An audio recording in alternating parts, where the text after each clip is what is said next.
Bismillah. Assalamualaikum warahmatullahi wabarakatuh. Assalamualaikum warahmatullahi wabarakatuh. Alhamdulillah. Assalatu wassalamu ala nabiyyina Muhammadin wa ala alihi wa ashabihi ajma'in wa man tabi'ahum bi ihsan ila yaumidin, amma ba'du. Alhamdulillah bi nikmatihi tatimmus sholihah. Kita bersyukur kepada Allah, dengan nikmat-nikmatnya sempurnalah kebaikan. Di antaranya adalah senantiasa kita dikelilingi oleh ahli ilmu, dengan majelis ya. Terutama di sini kita ada ustaz kita, Ustaz Zuna. Ya, Pak Ustaz. Lastu bi ahli ilmi. Innama ana talibun. Masya Allah, barakallahu fiik. Afwan Ustaz. Masya Allah, Masya Allah. Baik. Alhamdulillah, kita kembali kepada acara kita pemirsa SN TV dimanapun berada, yaitu program Antum Anda Tanya Ustaz Menjawab. Dan seperti biasa pada malam hari ini kita akan menjawab pertanyaan dari antum semua yang sudah masuk di tim kita, yaitu ada sekitar 5 pertanyaan yang ke depan kita akan jawab ya bersama Ustaz kita insyaallah taala. Dan kita mulai dari pertanyaan pertama. Di sini ada yang bertanya tentang surah Al-Mulk ya Ustaz. Bagaimana hukum surah Al-Mulk jika dibaca setiap malam? Karena derajat hadis ini ada yang mengatakan sahih, ada juga mengatakan dhaif. Ya. Ada juga mengatakan hasan. Ya, itu bagaimana Ustaz? Fadhal. Bismillah walhamdulillah wassalatu wassalamu ala Rasulillah la haula wala quwwata illa billah. Ada sejumlah jalan-jalan, ada sejumlah riwayat yang menjelaskan tentang hadis keutamaan surat Al-Mulk, tabarakallati biyadihil mulku. Sebagiannya ada yang dhaif, tapi sebagiannya ada yang dihasankan para ulama ya. Dan hasan bagian daripada hadis-hadis yang diterima. Boleh diamalkan. Iya, sahih dan hasan. Bagian daripada hadis yang makbul. Yang tak makbul adalah yang dhaif. Ya, di antara sejumlah hadis yang hasan yang berbicara tentang keutamaan surat Mulk ini, Syekh Albani menghasankannya dari riwayat Abu Hurairah. Ya, inna suratan fil Quran 30 ayatan. Ada satu surat dalam Al-Quran dia 30 ayat. Syafa'at li rajulin hatta ghufira lahu. Memberi syafaat kepada seorang sampai akhirnya dia diampunkan Allah. Wa hiya tabarakalladzi biyadihil mulku. Ialah surat Al-Mulk. Ini hadis riwayat Abu Daud dan Tirmidzi. Syekh Albani menghasankannya. Ya, ada lagi riwayat lain yang juga ya Syekh Albani rahimahullah tabaraka taala juga ya menyebutkan tentang hadis sebagai hadis yang makbul. Ya. Dalam riwayat lainnya, ya, dalam riwayat Ibnu Mas'ud pula, man qara'a tabaraka alladzi biyadihil mulku kulla lailah. Barang siapa yang membaca tabaraka alladzi biyadihil mulk setiap malam, mana'ahu Allah azza jalla biha min adzabil qabri. Allah akan memelihara dia daripada azab kubur. Kata Ibnu Mas'ud, wa kunna fi ahdi Rasulillah SAW, kami di masa Rasulullah SAW, nusammiha al-mani'ata, menamakan surat ini surat al-mani'ah, maknanya surat yang menahan seseorang daripada azab di kuburnya. Wa inna fi kitabillah azza wa jalla, dan dia terdapat dalam kitab Allah suratun man qara'a biha fi kulli lailah. Surat ini jika dibaca setiap malam, ya, faqad aktsara wa ataba, sungguh dia telah membaca suatu bacaan yang begitu besar ganjarannya dan telah melakukan kebaikan. Hadis ini dikeluarkan Imam Nasai rahimahullah, dihasankan oleh Syekh Albani rahimahullah taala. Jadi hasan berarti bisa diamalkan. Ada juga sejumlah hadis lain yang berkaitan dengan tabaraka ini, itu Ibnu Syekh Albani rahimahullah. Ya, tapi dengan apa yang tadi tersebutkan, bahwasanya terdapat dalamnya beberapa riwayat yang dihasankan oleh Syekh Albani rahimahullah, dihasankan oleh para ulama. Ada juga dikatakan Imam Hakim rahimahullah, juga dikatakan disepakati oleh Imam Zahabi. Jadi dengan jalur-jalur ini maka kita katakan bisa diamalkan. Oke. Nah, berarti dibaca setiap malam. Sebagian riwayatnya dhaif. Ya. Berarti yang setiap malam ini boleh diamalkan. Boleh diamalkan. Boleh diamalkan. Dibaca sebelum tidur. Oh, oke. Baik. Ya, jadi itu jawabannya ya. Semoga jelas bagi penanya. Kemudian kita lanjut saja. Pertanyaan kedua.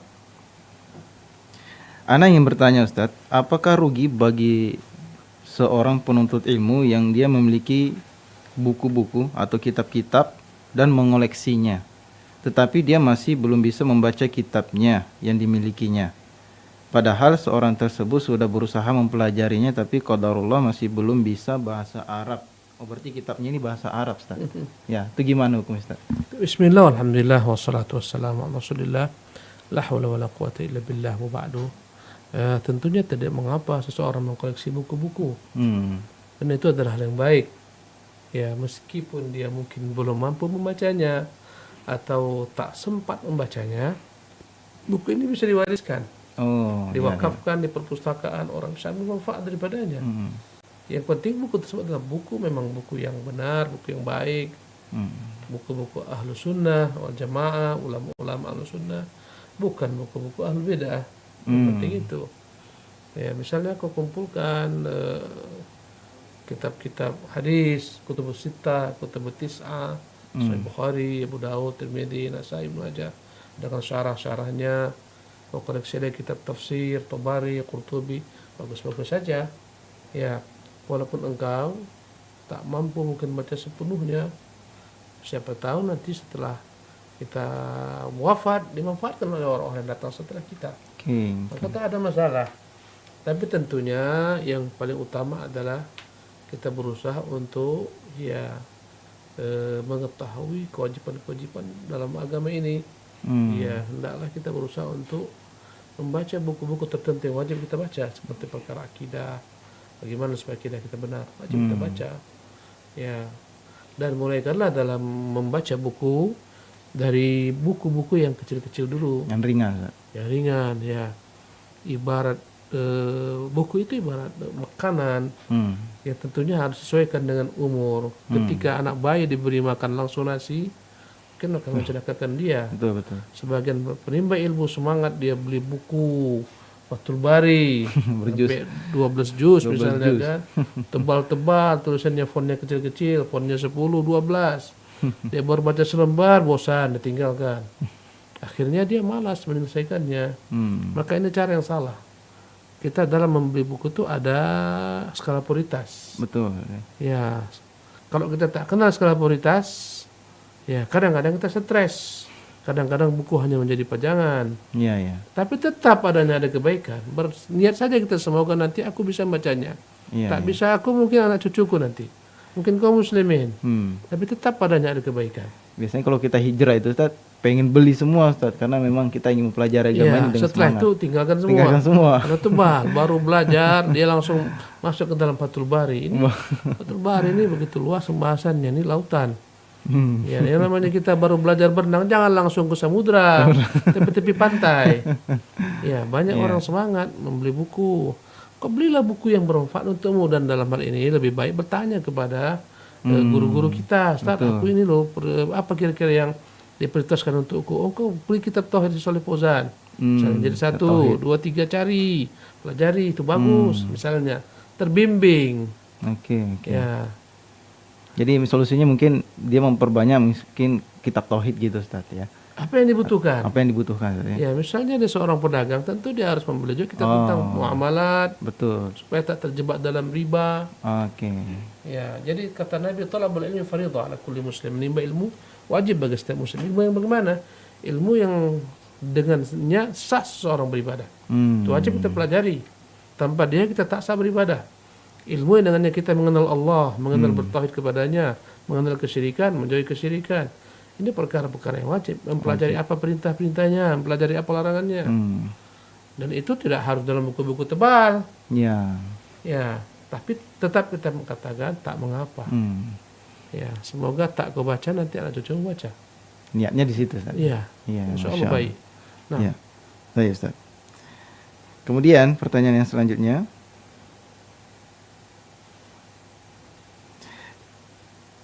Ya, ini berhubungan dengan saf sholat. Bagaimana jika ada anak kecil yang ikut sholat di saf depan, kemudian anak tersebut terkadang mengikuti gerakan sholat, terkadang duduk atau bermain, apakah saf tersebut terputus atau tidak? Syukran. Bismillah, alhamdulillah, ba'du. Tak mengapa seseorang membawa anak ketika salat.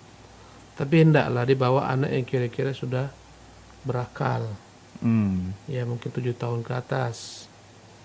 Ya, kalau dia membawa yang kecil, selama dia bisa memastikan anak yang tidak mengganggu orang lain, tak mengapa. Tapi jika dia khawatir nanti anak ini mengacau, mengganggu orang lain, lari-lari dia mungkin ke tempat imam, dia ambil mikrofon, kadang-kadang dia pijak kacamata orang, Ya. orang akan mengutuk. Kadang-kadang masuk ke dalam sarung jemaah, kan kacau ini. Ya, dalam hal semacam ini, ayahnya berdosa membawa anak semacam Oh ini. gitu ya. Nggak boleh, harus pastikan. Ya, mungkin dia letakkan di ujung, Ya. jangan di tengah. Karena kalau di tengah, sebentar dia pergi, kita rapatkan, sebentar dia masuk. Betul. Oleh karena itu, sebaiknya anak itu dibawa ke masjid ketika memang sudah berusia 7 tahun. Ketika ada perintah mengajarkan dia sholat ketika itu. Ya, kalaupun di bawah itu kita harus benar-benar kontrol. Memang ada juga riwayat Rasulullah sholat tiba-tiba naiklah Hasan di atas punggung Nabi SAW. Ya. Ya, memang ada riwayat demikian. Ya, tetapi tentunya tujuan sholat itu adalah kekhusyukan. Jangan sampai anak mengganggu kekhusyukan kita. Oke. Allah Ta'ala alam. Nah, Kalau mengenai terputusnya sholat itu gimana? enggak Apakah ada? masalah. Ya, tak ada keterangan yang sahih mengenai anak kecil itu memutuskan shaf. Oh, karena sering kalau di kita sholat itu Ustaz, anak-anak tuh ditarik ke belakang, Ustaz, nggak boleh di depan. Nah, itu yang pemahaman kita tak tahu apa dasar mereka. Bahkan dalam riwayat yang sahih dari Rasulullah ketika sholat bersama Anas, Anas itu sholat di belakang Nabi, di samping ada anak yatim. Mereka berdua, di belakang mereka berdua ada Ummu Sulaim, ibunya Anas. Ini menunjukkan anak yatim ini, anak yatim tentunya anak yang Belum balik, orang ya? tuanya meninggal dan dia belum balik. Ah, ya betul. Anak yatim menunjukkan sahnya sab dia. Anak ini meski dia belum dewasa, berbaris dengan Anas sah safnya. Maka tak ada keterangan sepanjang yang saya ketahui mengatakan anak kecil tak boleh dalam saf memutuskan saf. Saya tak tahu dari mana mereka ambil tuh. Oh, oke. Ya. Kan ini berlaku loh, Ustaz, di banyak di Ya, ditarik kalangan. anak-anak. Ya, tarik Selama taruh. dia sudah bisa sholat, mengapa ditarik? Bahkan kita berdosa menarik mereka ke belakang. Kenapa demikian? Mereka ini tempat siapa yang duluan ambil, siapa yang duluan maju, Ya. dia lebih berhak. Oke. Selama anak tersebut telah bisa sholat, jangan pernah kau tarik. Kau bisa limi dia. Ya. Kau tarik dari tempat yang mulia ke tempat yang kurang mulia sementara kau terlambat. Oh. Tak boleh. Iya, iya. Jangan mentang-mentang kau dewasa dan banyak orang dewasa menghinakan anak-anak. Tak boleh. Dalam Islam tak seperti demikian. Lihat kisah Rasulullah ketika minum bersama orang dewasa. Di sampingnya ada salah seorang sahabat Abu Bakar bin Abbas. Kata Nabi, relakan engkau kiranya ini kulangkai engkau, kuberikan terlebih dahulu kepada yang lebih tua. Kata dia, enggak rela semua. Ini giliranku. Aku sebelah kanan.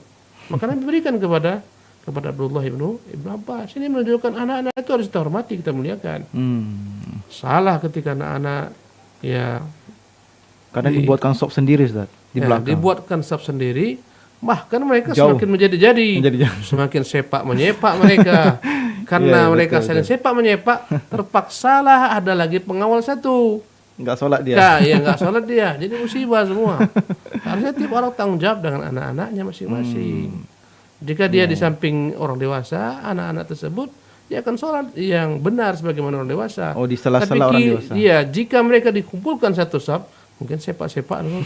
Nah, ya benar itu. Nah, terpaksa satu orang nunggu, Jagain. dijaga. Ada pula butuh penjagaan anak-anak sholat. Jadi terluput daripada kebaikan. Masya Allah.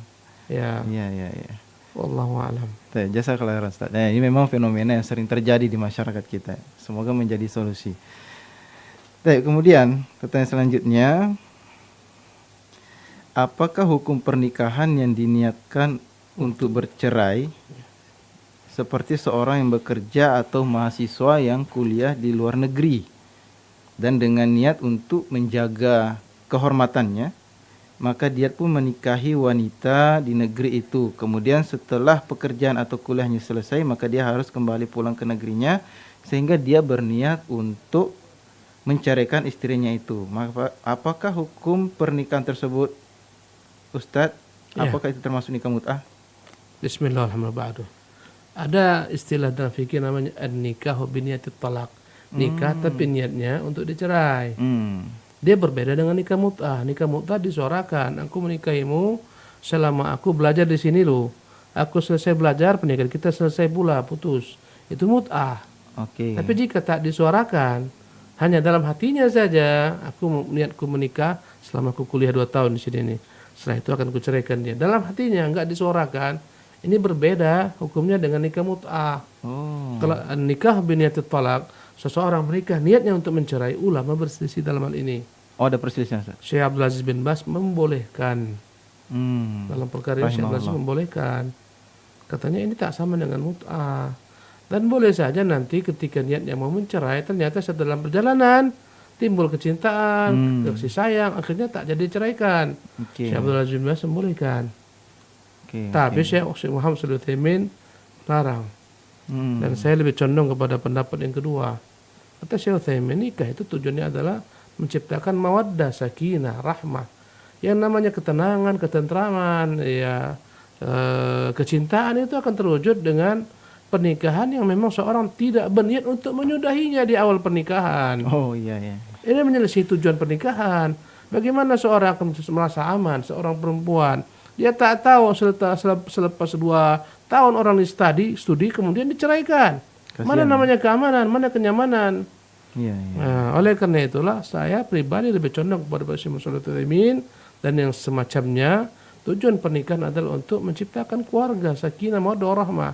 Ketika dibatasi dengan ketika kuliah semacamnya, ini menyelesaikan tujuan daripada pernikahan. Oke. Oleh karena itu menurut ana tak boleh nikah dengan niat talak. Oke. Tak boleh jika kau mau menceraikannya, tak usah kau nikahi. Asalnya dia puasa aja, Ustaz. Iya. Puasa sunnah. Silakan puasa sunnah, Menjaga dirinya. Iya, bawa keluarganya, bawa istrinya dan seterusnya. Iya. Ini iya. yang saya pilih. Kalaupun ada yang memilih pendapat ulama seperti bin Bas, itu hak dia. Oke. Ini perkara khilafiyah, wallahu alam. Nah, jazakallah khairan, Ustaz. Nah, ini tantangan untuk yang kerja atau kuliah di luar negeri, ya, apalagi yang sudah menikah, ya. Kalau bisa bawa istri, bawa istri. Kalau enggak, wallahu alam. Baik, pertanyaan terakhir. Saya jualan online, Ustaz. Ya. Bagaimana perhitungan zakat saya? Apakah laba bersih selama setahun dikalikan 2,5% atau bagaimana? Syukran jazakallah khairan. Baik, bismillah, alhamdulillah, ba'du. Ada pun mengenai zakat perdagangan kan? Nah, Ustaz. Ya, tentunya dia dinilai dengan nisabnya emas, 85 gram. Jika seseorang setelah 1 tahun dalam berdagang, hendaklah dia cek berapa asetnya sekarang. Berapa barang-barang yang dia miliki. Oh, aset, Ustaz, ya? Aset. Kemudian berapa uang dari hasil tersebut. Kan aset juga tuh. Yang dalam ATM-nya, di rekening banknya. Oke. Kumpulkan semuanya. Jika dia melewati dari nilai 85 gram emas, wajib zakat. Oh, gitu. Dia keluarkan 2,5%. Misalnya 1 gram emas 1 juta. Berarti 85 gram 85 juta. Kalau dia uangnya, aset dan uang setahun itu ada senilai 85 juta, berarti kurangilah 2,5%-nya. Keluarkan zakatnya. Kalau kurang dari 85 juta, kalau harganya emasnya 1 gram itu 1 juta, misalnya cuma 80 gram, belum wajib zakat. Termasuk rumah gitu, Tad? Termasuk rumah gitu yang dulu? Tidak, yang dizakati itu adalah barang yang jual belikan. Adapun rumah tak dizakati kecuali memang dia memang tukang jual beli rumah. Oke. Tukang jual beli rumah, properti. Itu dari keuntungan jual rumah tersebut dilihat 1 tahun sudah mencapai nisab, keluarkan. Keluarkan. Misalnya 100 juta, itu kan lewat dari 85 juta kan? Betul. Berarti sudah lewat nisab. Keluarkan 2,5% daripada 100 juta tuh. Tetapi panduan mengeluarkan zakat ini setelah terlebih dahulu kita keluarkan hutang. Dan piutang kita yang akan kita terima itu dimasukkan. Piutang masuk ke dalam aset. Yang kira-kira akan dibayar orang, ada piutang yang tak jelas, mungkin tak dibayar, dilarikan. Itu nggak dihitung, nggak dimasukkan. Tapi piutang yang kita yakin ini akan masuk ke kita masukkan. Piutang dengan aset, baik aset yang dalam usaha kita, yang ataupun yang berupa uang dalam rekening kita, semua diperhitungkan. Jika lewat daripada 85 juta atau 85 gram emas, jika 1 gram 1 juta, mulailah ketika itu wajib dikeluarkan 2,5%. Misalnya udah 100 juta, keluarkan 2,5%-nya. Paling 2,5 juta kan? Betul. Iya, begitu. 100 juta, 2,5 juta. Betul. Ya betul, Ustaz. Ya, begitulah seterusnya. Kalau dia misalnya punya utang, Ustaz, Ya, apakah dibayar dulu utangnya gitu? setelah ya setelah dia kumpulkan semua aset, masukkan juga ke piutang, baru dikeluarkan dahulu hutangnya. Jika setelah dikeluarkan hutang, ya ternyata tak sampai kepada nisab, tak wajib zakat. Nggak wajib. Itu hutang yang jatuh tempo. Hutang yang jatuh tempo, Iya. nggak mesti lunas ya. Karena kalau andai kata harus lunas semua hutang, tak bayar zakat Nggak orang. harus zakat. Hutangnya jatuh tempo ketika oke. masa tersebut. Oke. Ya, diambil ini ruko, diambil ini hutang. Wah, berarti orang kaya tak bayar berzakat. Ini hutang yang akan Jatuh jatuh tempo. Oke. Ya. Oke. Wallahu a'lam. Barakallahu fiik, Ustaz. Wa fiikum barak. Alhamdulillah semua terjawab dengan baik. Semoga bisa menjadi solusi bagi peserta SNTV dimanapun berada. Dan tetap bagi yang ingin bertanya silahkan hubungi tim kami, insyaallah ta'ala kami akan hadir untuk Anda selalu menjawab pertanyaan. Dan semoga kita bisa istiqomah di dalam menjawab, membantu, memberikan solusi untuk umat. Akhirul kalam, ini akhir penghujung dari acara kita. Kita tutup dengan doa kafaratul majelis. Subhanakallahumma bihamdika asyhadu an la ilaha illa anta astaghfiruka wa atubu ilaik. Assalamualaikum warahmatullahi wabarakatuh. Assalamualaikum.